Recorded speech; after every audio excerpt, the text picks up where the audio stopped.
Welcome to my channel पूर्वास लर्नोलॉजी। रसशास्त्र एवं भैषज कल्पना BA MS second year में एक टॉपिक होता है गोदंती शोधन। शोधन का मतलब होता है प्यूरिफिकेशन, यानी कि उसमें से इम्प्योरिटीज़ रिमूव करना। और गोदंती ये जो है वो सुधा वर्ग में आता है। तो गोदंती में से इम्प्योरिटीज़ कैसे रिमूव करना, यानी कि उसका शोधन कैसे करना, वो आगे हम इस वीडियो में देखने वाले हैं। तो सबसे पहले हमें जो मेन इंग्रेडिएंट्स लगेंगे वो रहेगा हमारा गोदंती और नींबू। और जो हमें इक्विपमेंट्स में लगेगा उसमें मेन रहेगा हमारा डोला यंत्र। उसके बाद पोटली बनाएंगे तो उसके लिए हमें लगेगा सूती कपड़ा, कॉटन का कोई भी क्लॉथ, और उसको टाई करने के लिए थ्रेड। तो सबसे पहले हम क्या कर लेंगे कि गोदंती को क्रश कर लेंगे। हमने खलवा यंत्र में क्रश किया था। उसके बाद उसको प्रॉपर मेजर करना है। हमने 20 ग्राम लिया था, आप अकॉर्डिंगली ले सकते हैं।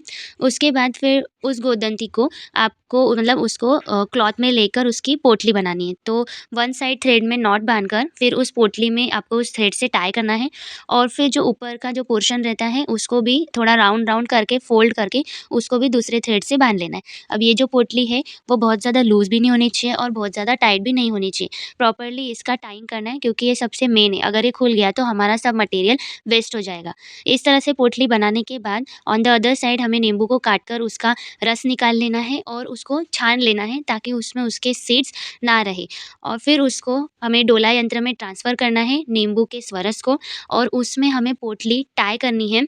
ऊपर पोटली का जो हमने थ्रेड रखा था, छोड़ा था, वो हमने टाइंग के लिए छोड़ा था, तो उससे हमें उसमें प्रॉपर्ली टाई कर लेना है। और इस तरह से टाई करना है कि जो बॉटम है डोला यंत्र का, उसके 2 अंगुल ऊपर पोटली होनी चाहिए। मतलब नीचे बॉटम में वो मतलब उसको चिपकी हुई नहीं होनी चाहिए, नहीं तो वो जल जाएगी, क्योंकि हम उसको हीट देंगे। तो वो 2 अंगुल ऊपर होनी चाहिए और ऐसी होनी चाहिए कि वो कंप्लीटली डीप हो गई हो। तो उसको कंप्लीटली डीप करने के लिए आपको उतना ही नींबू का रस लेना पड़ेगा। और फिर उसको according to the procedure tie करने के बाद, डीप करने के बाद उसे मीडियम फ्लेम में आपको हीट देना है।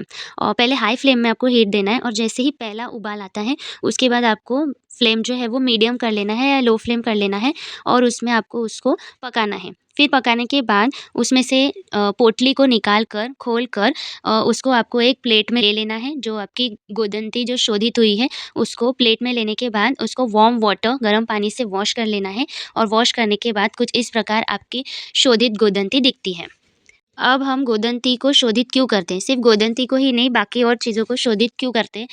क्योंकि उसके बहुत सारे बेनिफिट्स होते हैं। जैसे कि शोधित किया हुआ गोदंती जो होता है वो शीतवीर्य का होता है। श्वास, कास, ज्वर में वो बेनिफिशियल होता है। डाइजेस्टिव हेल्थ मेंटेन करता है, वुमेन हेल्थ मेंटेन करता है, लाइक मेनोरेजिया जैसे प्रॉब्लम्स। उसके बाद उसको हम एज़ अ कैल्शियम सप्लीमेंट भी ले सकते हैं। हेडेक में भी रिलीफ़ देता है, माइग्रेन में भी रिलीफ़ देता है, और भी इसके बेनिफिट्स होते हैं। तो हम इसको अलग-अलग फ़ॉर्मूलेशंस में कन्वर्ट करके इसको हम यूज़ कर सकते हैं। Thank you. Stay tuned to Purvas लर्नोलॉजी।